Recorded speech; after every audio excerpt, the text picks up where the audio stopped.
I'm going to go over Overwatch's design problems and their balance issues, but I know people have all made a bunch of videos like this before. I'm going to come at it from a different angle. I have worked in the game industry for over a decade.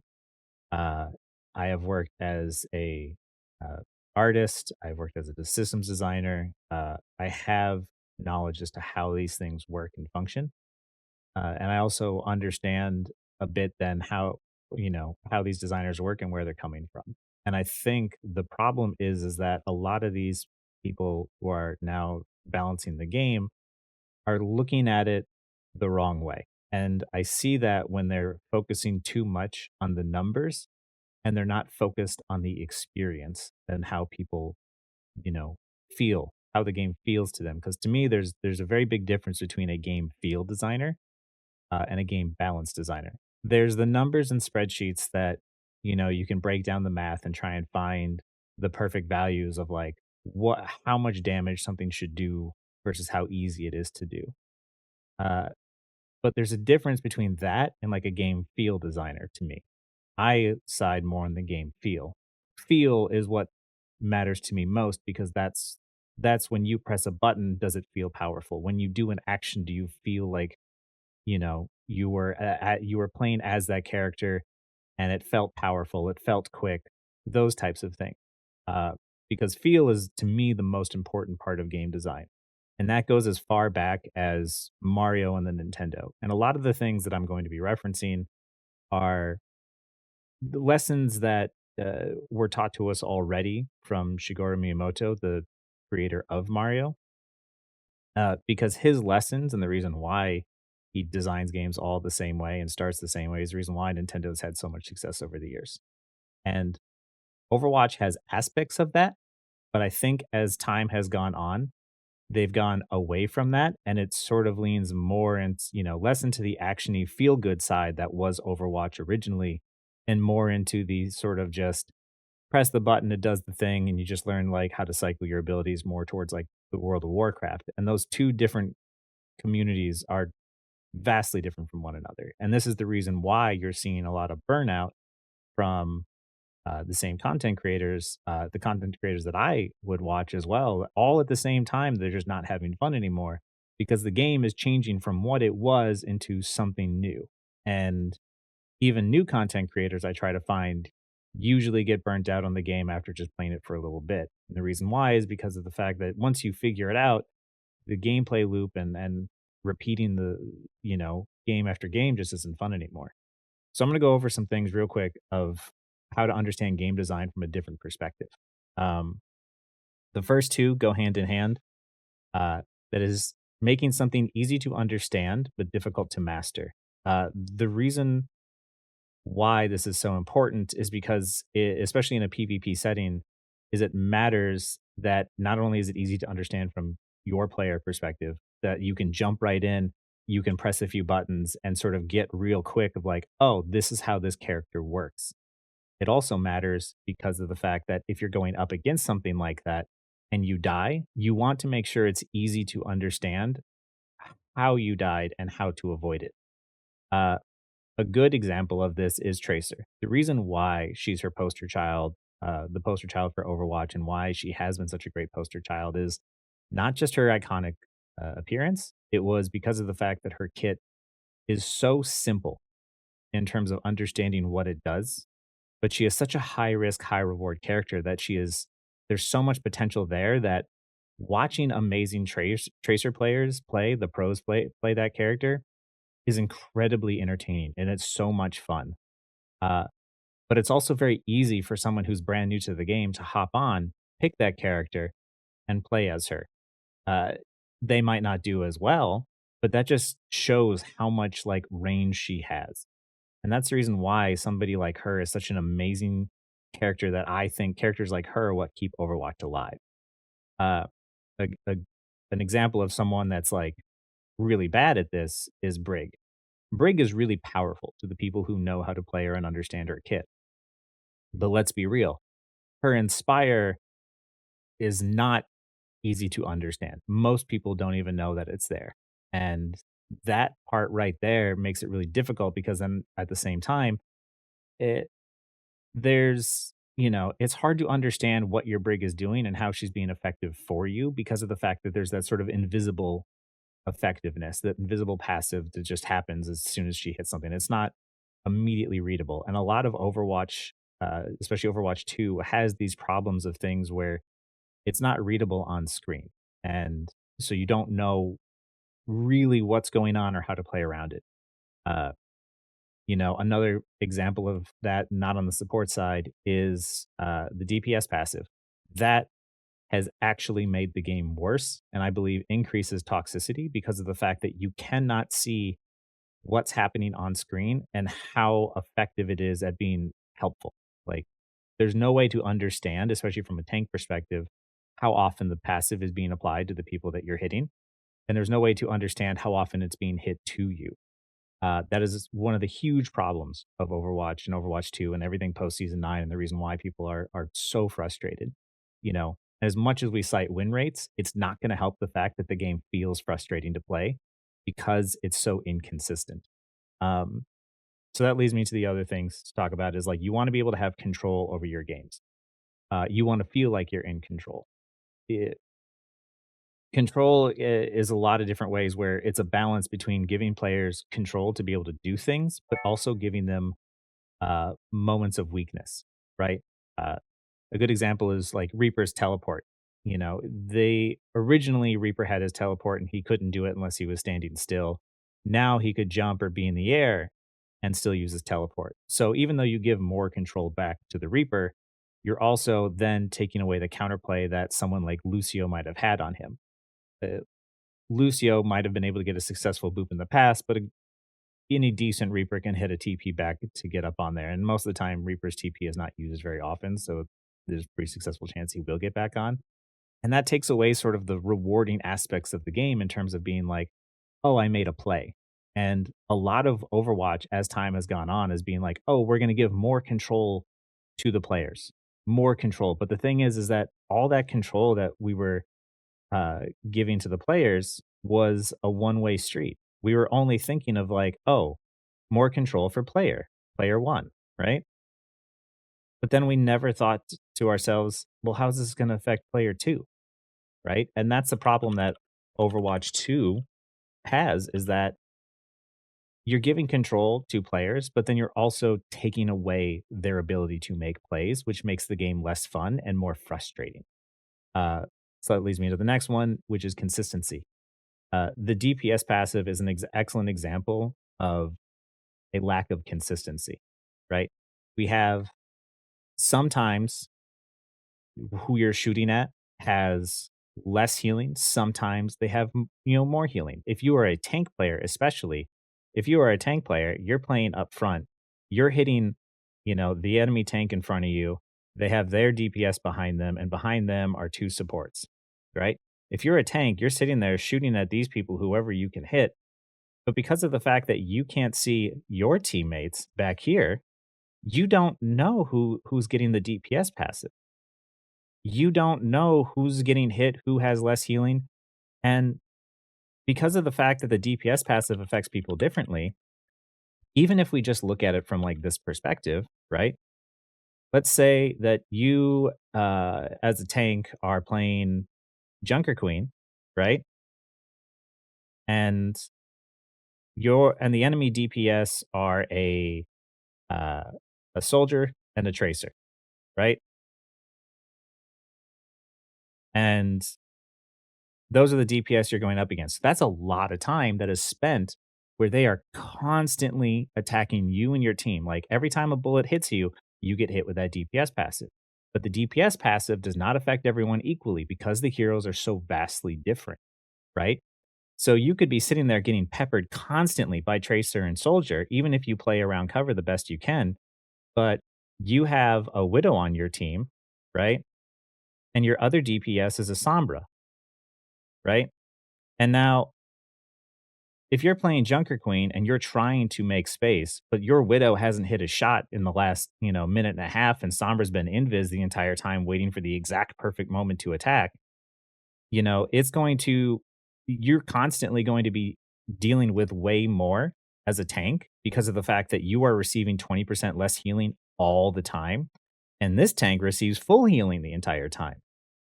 So even though you're hopping into a game and it's, you've got DPS on your team and there's DPS on the other team, everything is so inconsistent and it's all invisible. You can't see how often the DPS passive is being applied to you. And I'd be very curious to know, the only stat I want to know is how often in those situations when you have DPS that are not, equipped to apply the passive as often, how often is the tank getting hit with that passive versus the other tank? Right?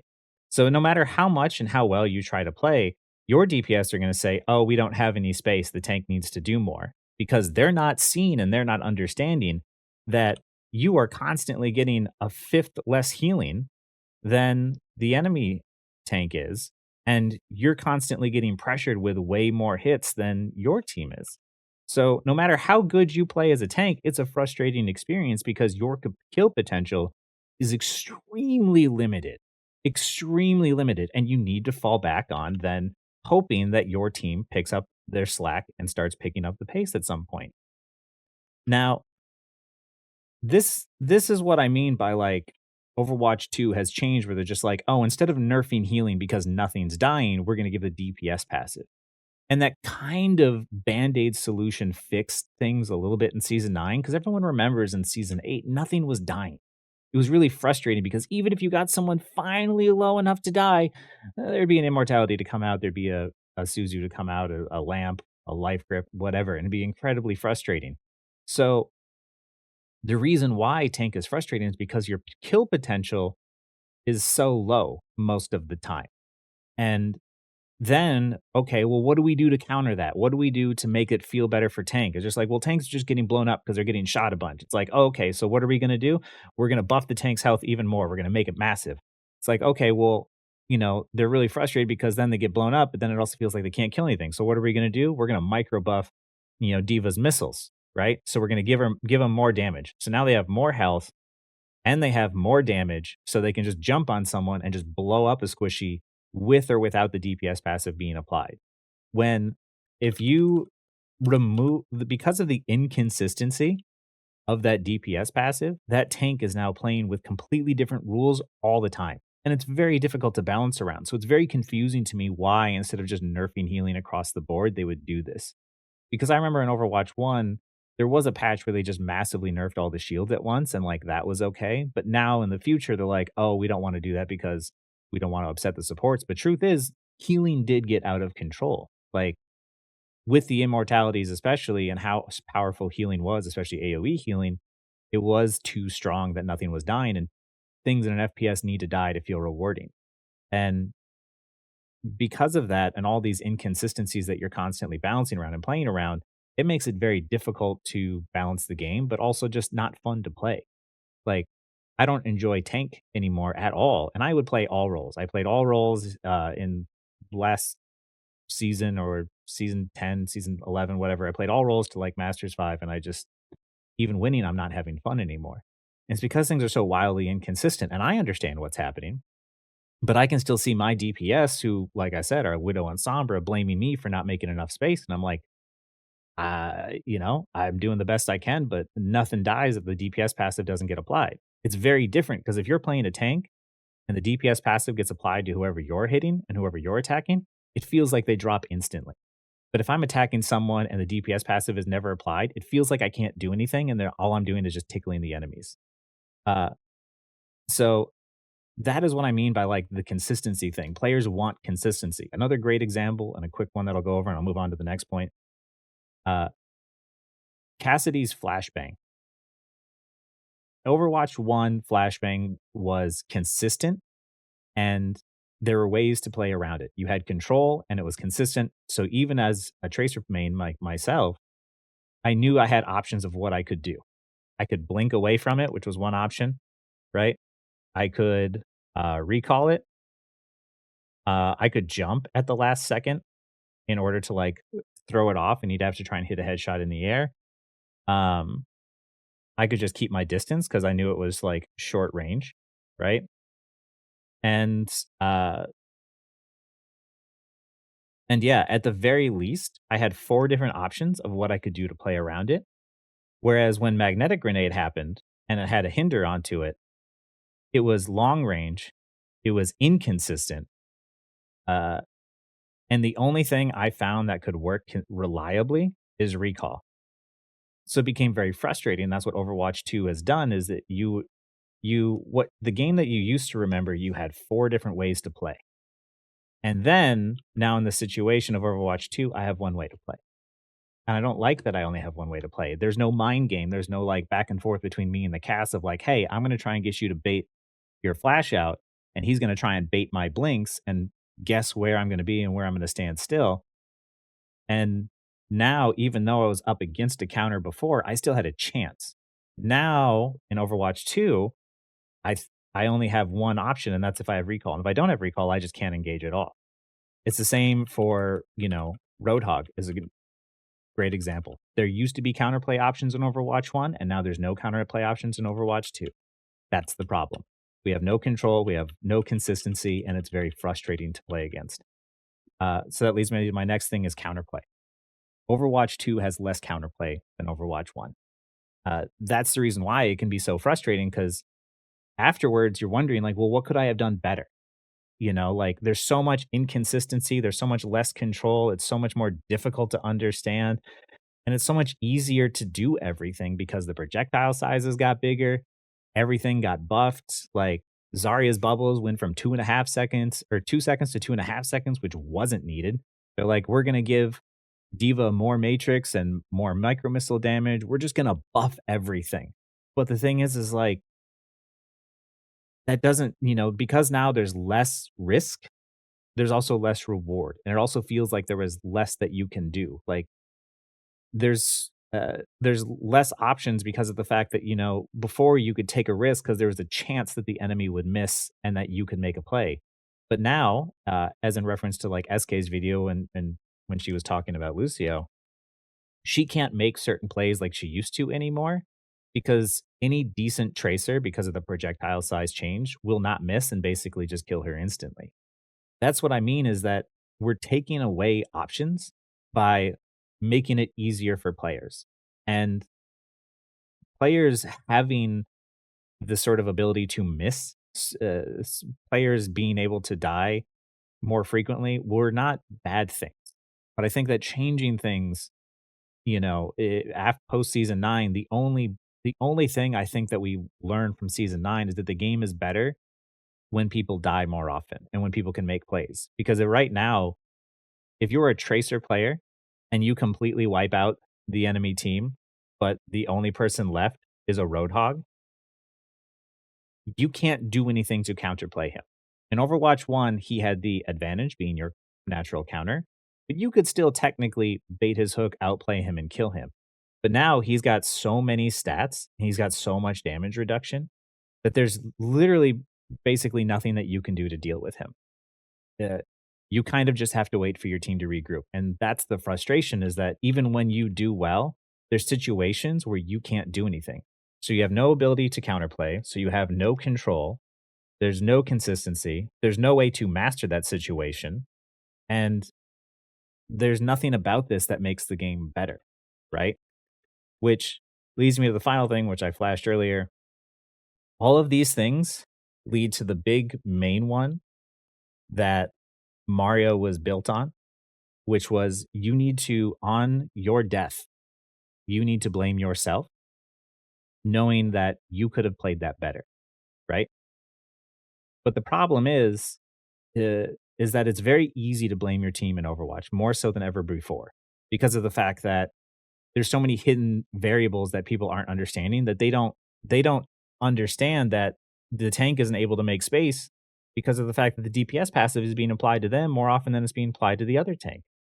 They don't understand that in a situation with like a hard counter that there's no way for them to outplay that situation. And there's no consistency because of the fact that there's so many hidden variables and people understand it differently that there's just like less counterplay. So like, what are you naturally going to do? You're going to blame your team. You're going to blame your team because they don't understand what's going on. They can't, uh, you know, one person might fully understand that, "Oh, okay, I can't make space right now. My abilities are on CD. I need to hide behind a corner and wait to regroup and get some health back." And another teammate is off on the side, like, going in and dying, and you're like, "Well, I can't do anything about that."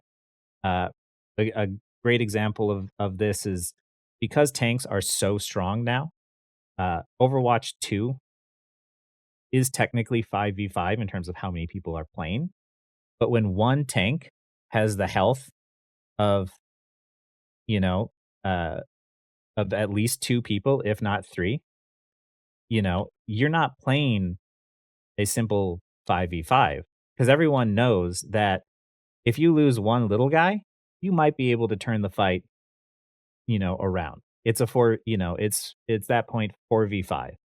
But the thing is, everyone in Overwatch 2 knows this. If the tank dies first, the fight's over. There's nothing left you can do there because this person has so much health and so much value that that's the reason why the more health you give one single player, the more stats you give to like one player to keep them alive, the more value that player has.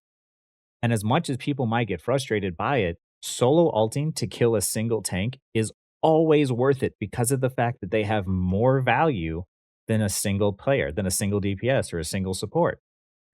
If the tank dies, the fight is over. And that creates frustration across the board because if you do have a tank that's too aggressive and doesn't ever stop to like hold back and heal until their cooldowns come back up and they just keep charging in and dying 1v5, in that situation, as a DPS or a support, there's nothing you can do to win that game anymore at that point. You know that unless you happen to be a top 500 person that never misses their shots, you're in a situation where you have less control because you're like, I can't make up for the fact that this guy is constantly feeding and he doesn't understand that he's worth more than me.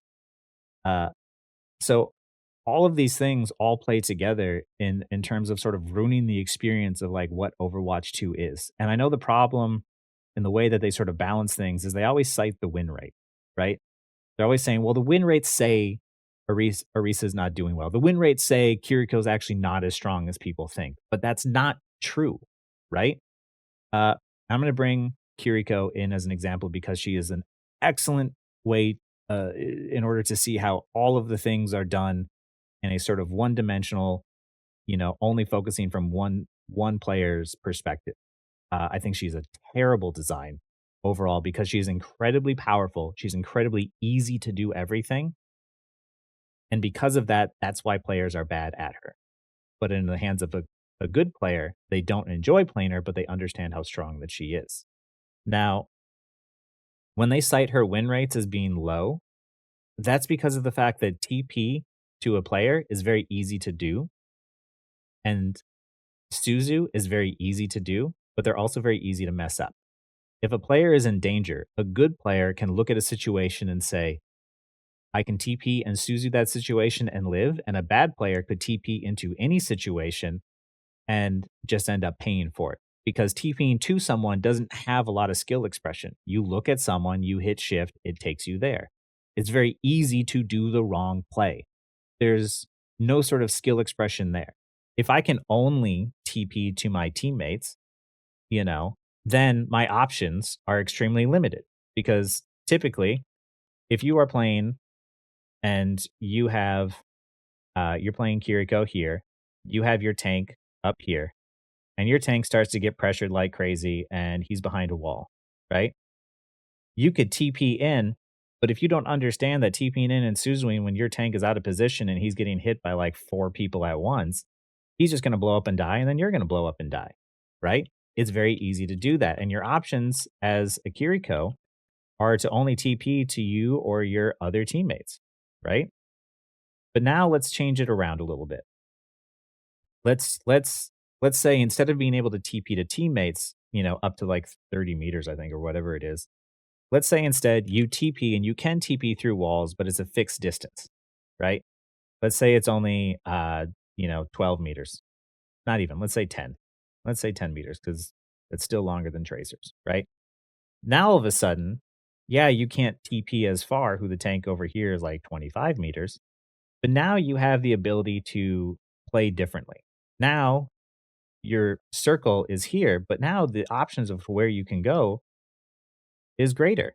And you might be able to get vertically into places. You might be able to get through different sidewalls. You can play around it differently, but that also alleviates the problem of TPing too close into somebody and getting yourself killed. That's what I mean by the Overwatch 2 creating something that's simple to do and understanding the win rate is just that we shouldn't just buff Kiriko's damage or buff these things to bring up her stats. The problem isn't her stat numbers or how powerful she is based off her win rate. The problem is the fact that her kit makes it very easy by design to do the wrong thing. And that is the problem. Uh, and that also is what makes it frustrating because of the fact that you as a player, the way immortalities are played, and the way the immortalities are in the game, the reason why also tank is incredibly frustrating to play is because immortalities exist. Even if you manage to break through all of that health, an immortality comes out because it's used in only one way. From the player's perspective, you feel good because you're like, oh, I made a save. I saved my teammate. But that denial ability is so frustrating because you know that you can't do anything until you get out the enemy's denial abilities. It's the same reason why Res was always hated as well, and why Lamp is hated is because it's just meant to deny. There's no way to use that in an offensive way like Ana's nade. And that's the reason why Ana was so well loved is because there's so much skilled expression. Do you use the nade offensively? Do you use it defensively? And Sleep was the same way. Suzu and Immortality, Suzu and any Immortality abilities is really frustrating because of the fact that as you're fighting, you need to bait out those immortalities a lot of times before you can get a kill. And if your team doesn't use immortalities on you, it can feel incredibly frustrating as every tank player has known this. When you die and you see the lamp or the Suzu come out late, and you're like, well, I got them to use their lamp and their immortality. Like, why didn't mine come out? Why didn't, because that's how crucial those abilities are now at this point. Like, it's needed so much so that Moira is seen as a completely useless character because she just doesn't provide those things. And that's fair.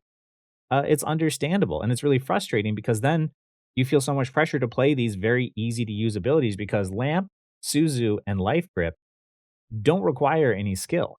You can sit back in the safest position possible, behind your team, behind your DPS and behind your tank, and you literally just press E on someone when they get low and you save them. There's never a chance that you're going to say, like, oh, you know what, we can try and make a play. I'm going to throw out Suzu early. I'm going to throw out Lamp early. I'm going to use Life Grip in an interesting way. You just don't really do that because there's no really reason to. You don't get the same values if you just hold it. Uh, and that's the frustrating part. You need to design these abilities in a way that they're used in more than one way. They need to be used offensively and defensively because just being able to deny players is incredibly frustrating, especially from the tank perspective. It's the reason why tank is so unfun. Is even if you manage to break through, you still have to somehow do it a second time. And all of your alts, like Zarya is an excellent example. If you're playing Zarya, Life Weaver just counters Zarya entirely. And there's nothing you can do. His basic abilities counter her grab. And you're like, well, I can't use my grab because he's just going to pull someone out. If I don't grab at least two people and if I don't pull them up off the ground, he's going to pedal them up or at least pull one out. So even your ultimates seem useless. And even if you hit an ultimate, and even if you hit a big ultimate, if the DPS passive isn't applied to those people in that ultimate, you don't kill anything. Like, to me, that's the part where people don't understand that, like, it doesn't matter what the win rates are. It doesn't matter what her bubble charge is or how often the bubbles are up.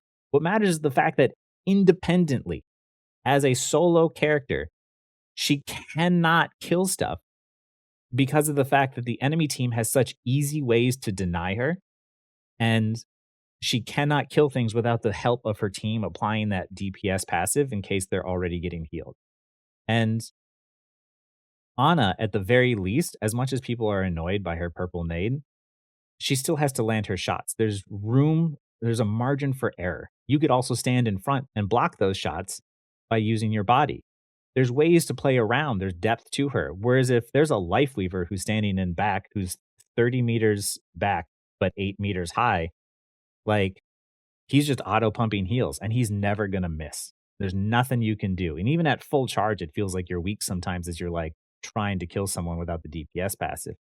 So, all of these things play into the fact that, tank is so frustrating and the game is so frustrating because uh, it wasn't originally this way. And it didn't always used to be this way. But we lose options the more we focus on how easy things are to do versus how much value they get. And there's also less skill expression. Uh, Kiriko's healing papers are auto aim. There's no way to use that in a creative way. That makes it not fun. And it makes it just super easy. So you have to very much tweak those things.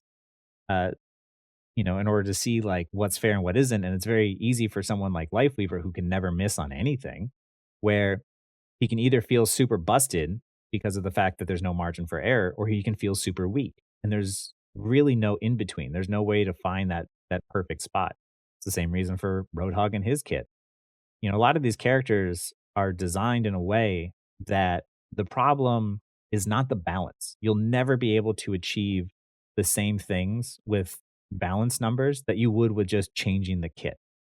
Uh, and if you were to change, Kiriko to being able to have more control by a TP to a shorter range, but she could have more control over to where she goes, she might be able to use that in more creative ways. If her healing papers were things you actually had to stick to people, uh, you could have more creative ways that she could use that. If you could, change Suzu to where it didn't provide immortality, but it also provided some sort of offensive capability as well, you might be able to use it in more ways that would be less frustrating to deal with.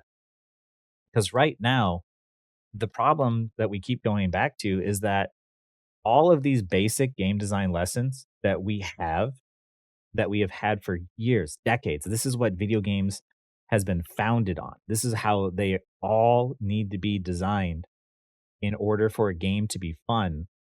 Uh, we're losing that as Overwatch 2 continues. And it's the reason why I went from playing almost every day for, years to now finally just stop and quitting the game because of the fact that it's just not enjoyable. Literally, as someone who played every single role, I don't even wanna play any of the roles anymore. And I'm a DPS main. I'm a DPS tracer main. I should be the happiest in these seasons. And I'm like, this just isn't enjoyable anymore. It's not fun to put myself in these situations and understand that, like, oh, here's all the numbers going on behind the scenes that I have no control over, and my team doesn't understand that because I have a tank that just refuses to not die. And if he dies, then like, well, I just consider this game a bit of a wash. And I have supports where I'm up against two enemy supports that have two immortalities or a res, and my supports are a Moira and a Lucio, and no shade to them. It's just it's much harder to play in those situations, especially given how valuable those sort of utility resources are from supports. So, what I'm trying to get at here is that Overwatch has a great foundation. It always did. Uh, but the problem is that there's easy things to do that take away from a lot of the counterplay that people experience. There's a lot of things that are difficult to understand that aren't easily readable on the screen. Uh, there's less control, there's less consistency. Like all of these things lead everyone to become more toxic and to blame your teammates. And to be honest, I don't blame people. But these things need to be addressed if we ever want to see Overwatch actually do better in terms of a competitive shooter. I know some people who continue to play and they're very casual and that's great for them, but for the most part, most of my friends list now is completely gone. And the streamers I used to watch aren't streaming it anymore. So I'm doing this not in a way to be like hateful or doomer. It's just that the direction that they're going in, I don't think they understand from a player's perspective, like how it can feel to go up against that. Cause like playing Kiriko might be fun from the player's perspective. Playing Lifeweaver might be fun from the player's perspective, but to people going up against it, it feels very unfair because the amount of work that a lot of these characters need to do in the game in order to deny you from making a play, you know, doesn't feel fair. It used to be we would trade alt for alt. If Genji would blade, Lucio would beat, or Zen would tranquility. Grav for one of those two. Uh, you know, but now, you know, it Now you land, if you wanna land a really good pulse bomb or something, you land a really amazing stick on someone. Well, if they have a Lucio and a Kiriko and a BAP, they just pressed E at the ground and they negated what you did. It feels very unrewarding where you're like, "Well, I just traded my ultimate for their 15-second ability." I made a risk. I made a high risk to try and get a reward out of it, and all I traded was a minute-long charged ult for their 15-second cooldown. Like, that sucks. That really sucks. And truth is, almost nobody misses Suzus and lamps, like, for things like Pulse Bomb. So what you have to do is you have to bait out these things. You have to do so much more work when it would be better if we changed the game sort of back to sort of how, fundamentally it was, where it was easy to understand and it was more difficult to master, but you had more control. There was more consistency. There were more counterplay options because I don't care what anyone says. Uh, Modern day tanking and Overwatch 2 has only left you with less counterplay options. And it's the reason why counter swapping is so much more effective. Because when you buff everyone's health and buff what everyone's good at, you don't actually address the main problems that people are dealing with. Uh, so yeah, that's uh, my sort of talk on game design, game balance, and the difference between like game feel versus game balance. And I think that there's a lot of characters in Overwatch that could just have better skill expression, that could make the game more fun. Uh, you know, Changing how Sombra's perma invis and hack would be an excellent example on the DPS side. Uh, Changing Kiriko and Lifeweaver to giving them more options in terms of like how they're played and more margin for error, so it feels more fair to play against. Uh, there's different ways to go about this that don't just involve tweaking the numbers and the first step is to make sure that everything in the game is much easier to understand. Make it so there's a margin for error. Give more control for the players in terms of like their counterplay, and you can do that through consistency. And then, only then, after you get closer to like nailing uh, all of these things, will people start blaming themselves more instead of their teammates. Uh, but until we get to that point, the more we keep going down this route of DPS passive and tank passive and, uh, you know, less headshot on tanks, which isn't less headshot damage on tanks, which isn't, of course, readable. Less alt charge on tanks, which, of course, doesn't make sense. To a new player jumping in, they're going to be confused. Like, you don't want people to go and have to research a bunch of YouTube videos on how the hidden balance is done in the game in order for them to understand how to play. Uh, because just as much as that might be confusing for new players, it's still going to take a long time before players who are in the game now even understand that. Uh, so yeah, I really think that Overwatch can be saved. I really do believe in the game, but to be honest, uh, I personally, after 8 years, am basically done with the game. I don't even enjoy winning anymore. I know how to play the game. I know how to win, and I just don't even care anymore. So until some of those situations or some of those things are changed and maybe the game is in a better state, maybe 6v6 might do it, but even then, that doesn't address a lot of the problems that I'm talking about. It'll make somewhat of the tank feel better, but it doesn't address the other problems that I'm talking about. Um, if those aren't really addressed and fixed, then it's just like me as a longtime player, like I'm done. And maybe it's gonna find a new audience, maybe I'm wrong, but uh, you know, from being in this industry a long time, like, I understand, but I think maybe I'm just not the target market anymore. But I really do hope it changes. I really do hope that Overwatch goes back to what it was good at. And I really, want to see the game succeed. But, I don't think I'm the only player out there that feels this way. And I hope that maybe the devs might even see this and understand where I'm coming from, that we should stop looking at the win rates because just like a scoreboard in the game doesn't tell you everything about who did well and who didn't, understanding that a win rate doesn't exactly reflect how it feels to play against somebody and as somebody in the game. Um, so yeah, I just want to see Overwatch, do better, but I guess we'll see.